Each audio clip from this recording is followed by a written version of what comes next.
uplink reference signals. So what are the two different types of uplink reference signals? Can anyone tell? Anybody? Two different types of reference signals. It is very important.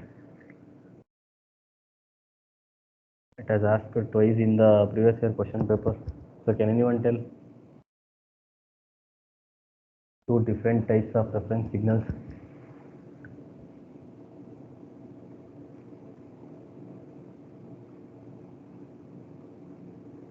The demodulation and sounding reference.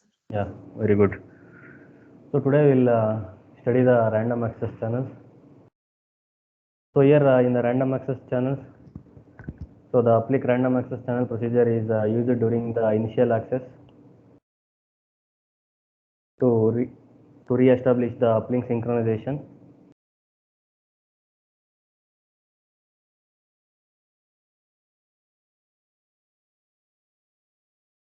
So here this figure shows the random access preamble consists of the CP, that is the cyclic prefix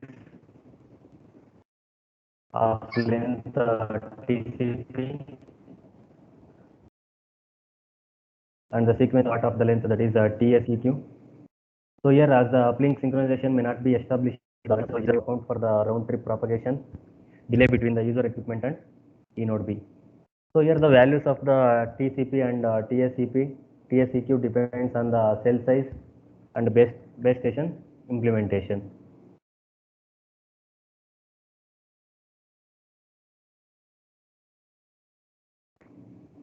So here there are 5 different preamble formats which are defined in the LTE.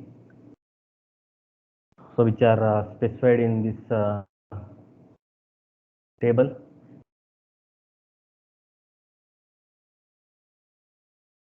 So here we have TS, that is where TS is equal to 1500, that is 15,000 into 2048 seconds. So here format 0 is for the normal cells. So format 1 also known as the extended format, so which is used for the large cells. So here format 2 and format 3 are used for the repeated preamble sequences to compensate for the increased path loss, and are used for the small cells and large cells respectively. So whereas the format 4 is defined for the frame structure type 2 only.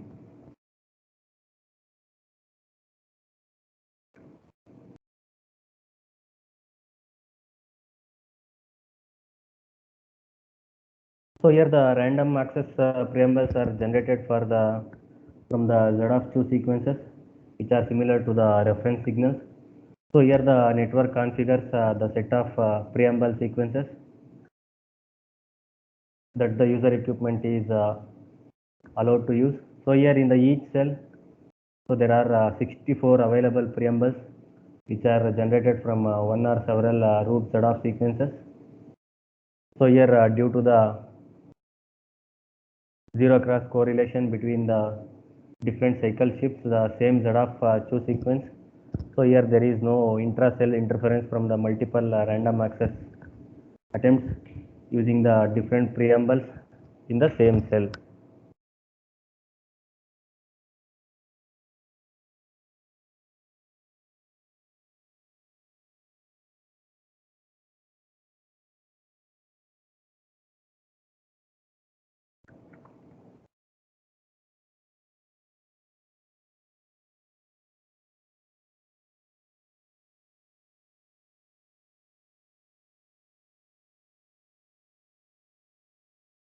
So here the physical random access channel, that is PRACH channel resources within a radio frame are indicated by a physical random access channel configuration index which is given by the higher layers.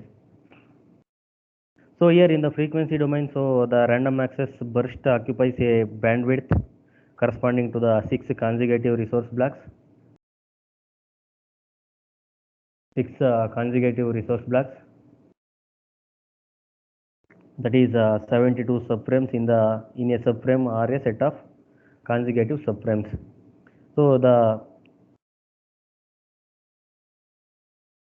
physical random access channel, that is PRACH, uses a different subcarrier spacing, that is delta FRA, than the physical channels which is listed in the table. So in this table, together with the preamble sequence of length, that is NZC.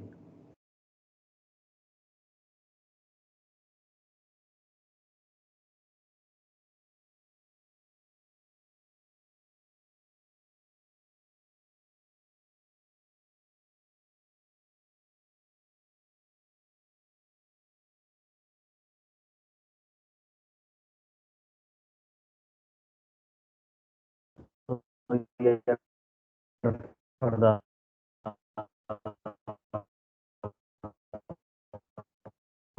format 0 139 and the size value is 2.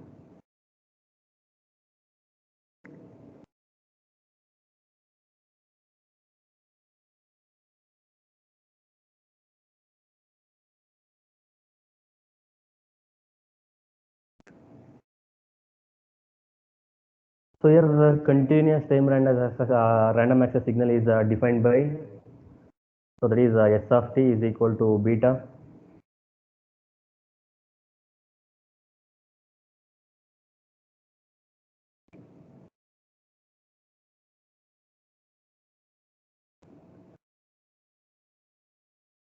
make a note of these equations.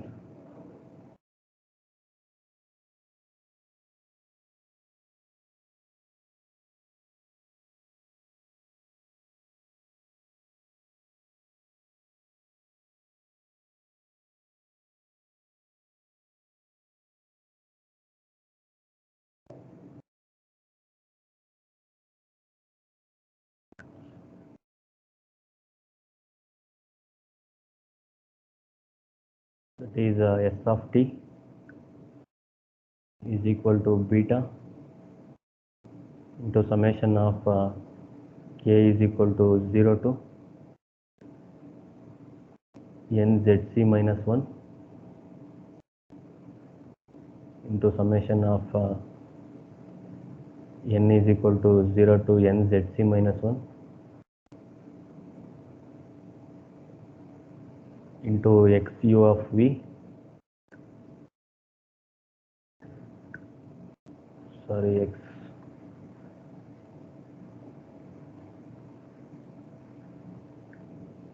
sorry, into xu comma v of n into e power minus j 2 pi nk by znc, sorry, nzc into e power j 2 pi k plus psi plus capital K into k naught plus 1 by 2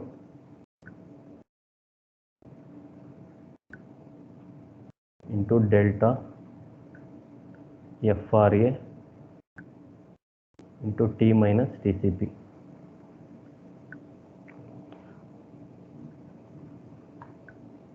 Where small t is varies between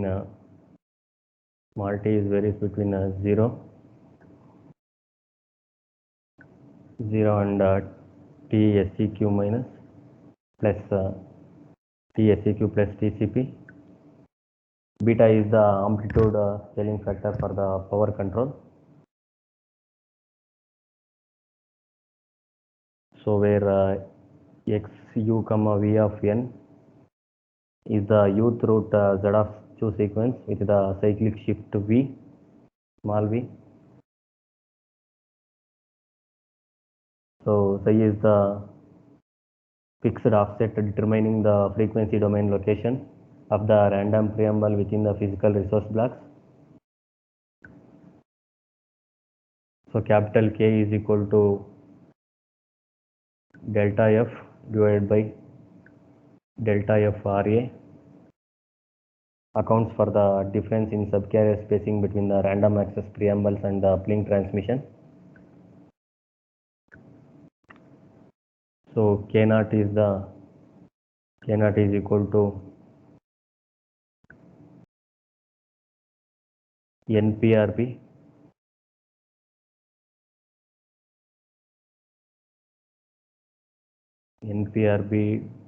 RA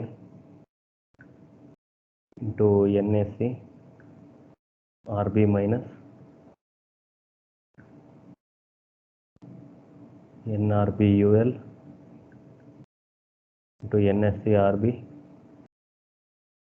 by 2, which controls the random access preamble location in the frequency domain.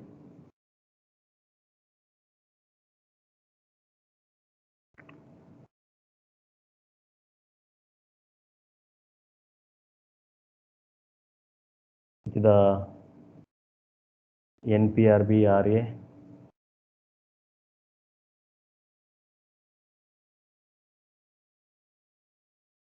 varies between 0 to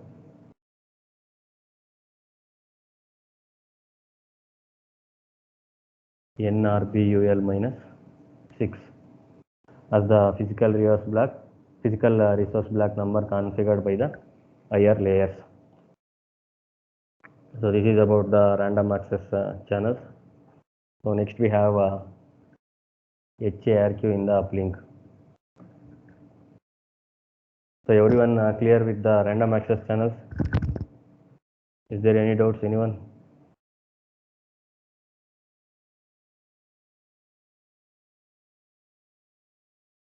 Right.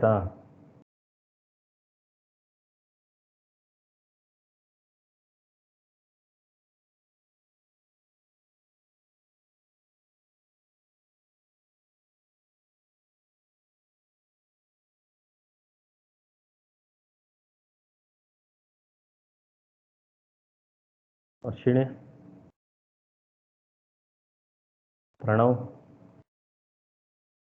Mahesh Reddy.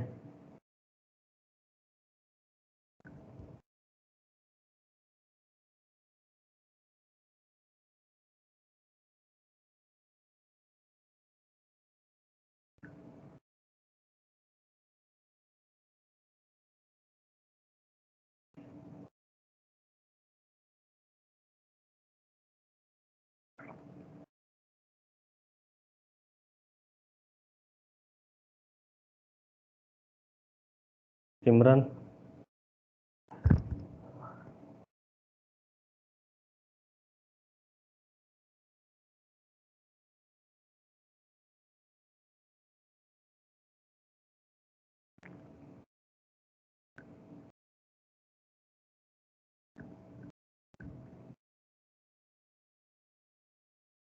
So next concept is HARQ in the uplink. So here the HARQ retransmission protocol is used in the LTE uplink, so that the E node B has the capability to request the retransmissions of the incorrectly received data packets.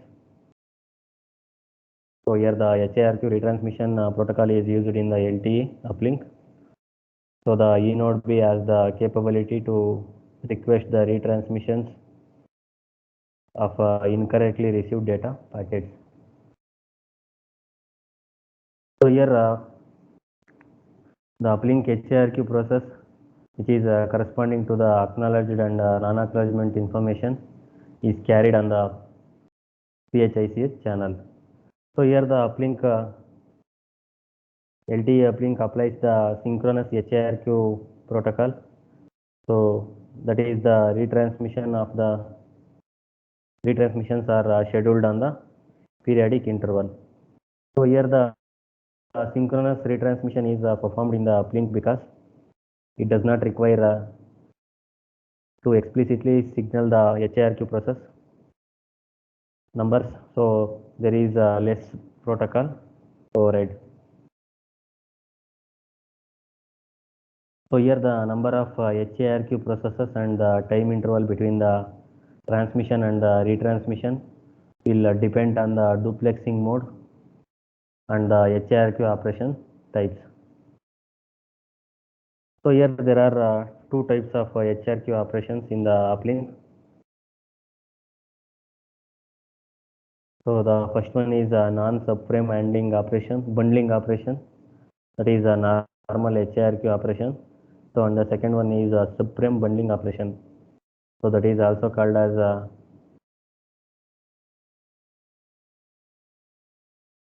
TTI's bundling.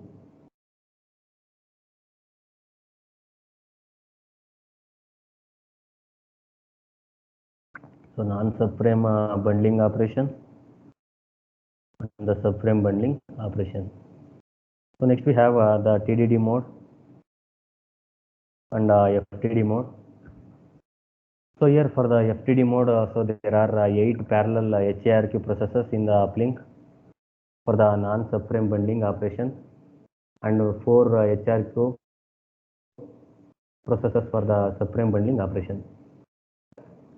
So here in the FTD mode, so there are 8 parallel HIRQ processors in the uplink for the non-subframe bundling operation and 4 HIRQ processors for the subframe bundling operation. So here for the FTD mode, which is the normal HIRQ operation, so which will upon the detection of a NAK in the subframe,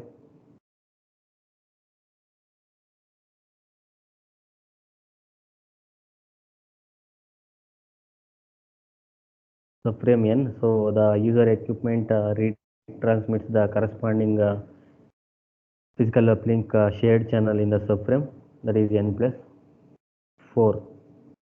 So here for the for the FTD mode with the subframe bundling operation, which will depend upon the detection of the NAK in the subframe, that is N minus 5. So here the user equipment retransmits the corresponding first physical uplink shared channel transmission in the bundle in the subframe N plus 4. So this is about the FTD mode. So next we have the TDD mode. So here in the TDD mode, so the number of HIRQ processes, which is determined by the downlink and uplink configuration, which are listed in the below table.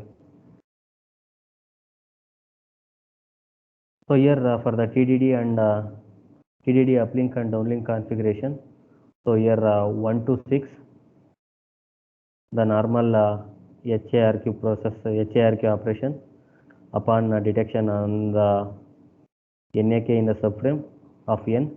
So here the user equipment retransmits in the subframe N plus K with the K value as given in the given in the table 0 to 1. So here this is the table for the value of K for the TDD configuration, that is 0 to 6. So here the time division duplexing for the uplink and downlink configuration. So here we have 6 different configurations, 0 to 6, that is 7 configurations. So it is the DL subframe number, that is small n. So have 0 to 9, that is 10.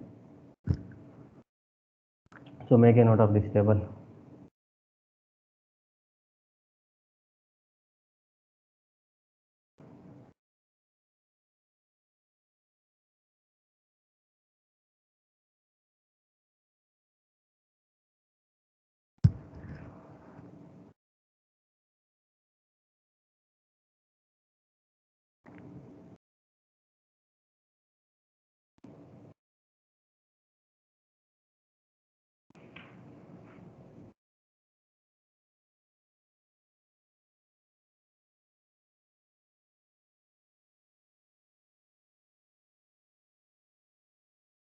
So this is the table of number of synchronous uplink HIRQ process for the TDD mode. So here we have 0 to 6 configurations. So here the number of HIRQ process for the normal HIRQ operation. So here we have a number of HIRQ process for subframe bundling operation. So here for the 0 configuration, we have 7 numbers of normal hierarchy operations. So here we have 3 bundling operations.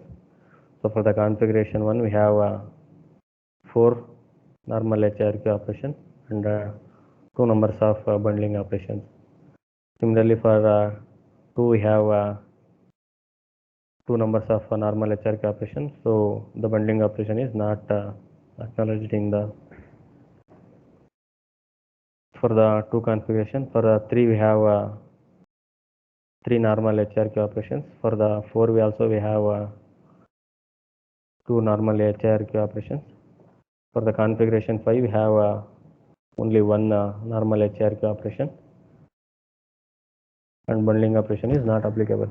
So for the uplink and downlink TDD configuration 6, we have 6 number of normal hierarchy operations.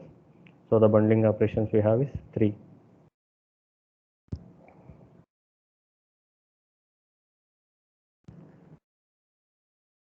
So here for the TDD uplink and downlink configuration 0 to 0 and the normal hierarchy operation upon the detection of the detection of n non-acknowledged in the subframe of n. So here the user equipment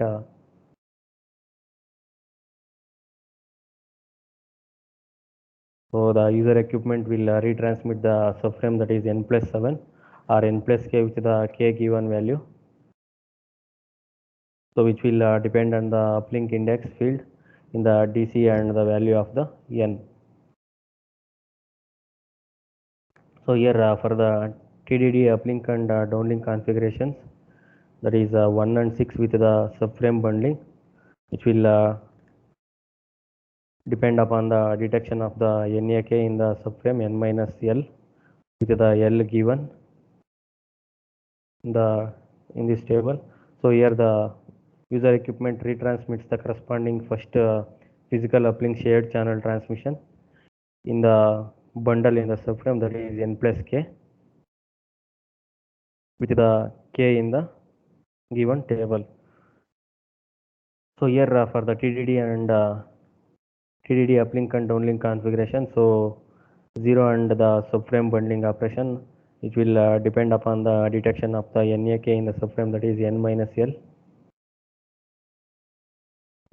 L with the L given in this table. So the user equipment retransmits in the subframe, that is n plus 7 or n plus k with the k given value, which will depending on the user which will depend on the uplink index field in the DCI and the value of the n. So this is about the hierarchy in the uplink. So everyone clear with that?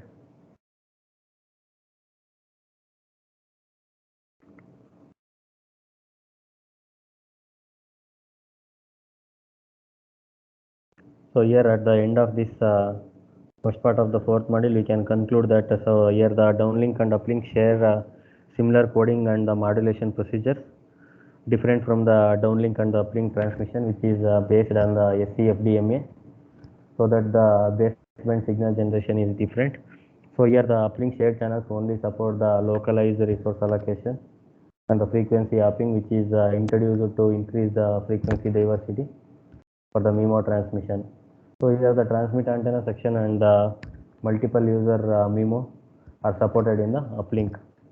So here if the uplink resource is assigned for the user equipment, so here the UCI is multiplexed with the uplink data streams on the physical uplink shared channels. So here the multiple user equipments in the physical uplink control channels are transmitted on the same resource blocks with the CDM. So the different contents in the UCI have the different coding and the modulation schemes. So here there are two types of the reference signals which are defined in the uplink, that is the demodulation reference signals, and for the coherent demodulation and the sounding reference signals to assist the uplink scheduling. So here the uplink reference signals are the time division multiplexer with the uplink data. So here the LTE uplink supports the HARQ protocol with the synchronous retransmission. So here the number of HARQ processes and the time interval between the transmission and the retransmission, which will depend on the duplexing mode and the HARQ operation type. So is there any doubts?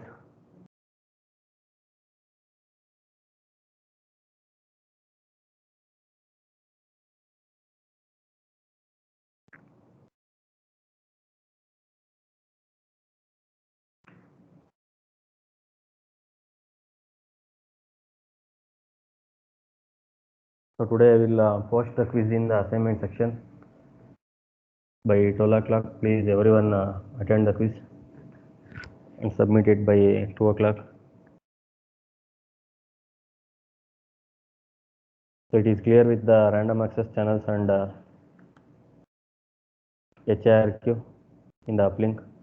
It is FTD mode and TDD mode.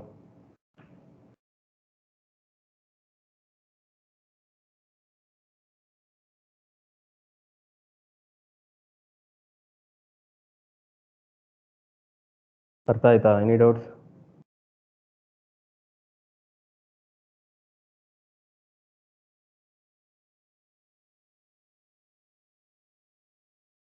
Shasmita? Varshini? Yes, sir. Any doubts? Understood? No, sir. Yes, sir. ಅರ್ಥ ಆಯ್ತಮ್ಮ Varshini? No, sir. Pranav? Yes, sir. Rahul? Pavan? Manoj Kumar? Yes, sir. ಅರ್ಥ ಆಯ್ತಪ್ಪ? No, sir. So next we have second part.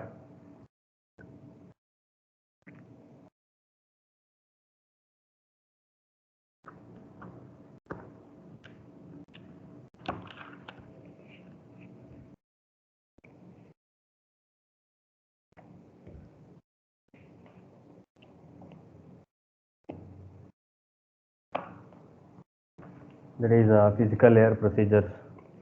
So here in the physical layer procedures, we will study the hybrid ARQ procedures, channel quality indicator CQI feedback, so precoder for the closed loop MIMO operations, uplink channel sounding, buffer status reporting in the uplink, scheduling and resource allocation, cell search, random access procedures, power control in the uplink. So from the textbook section 9.1 to 9.6 and 9.8, 9.9 and 9.10. So we have to study in the second part, that is physical layer procedures. So that will continue in the next class.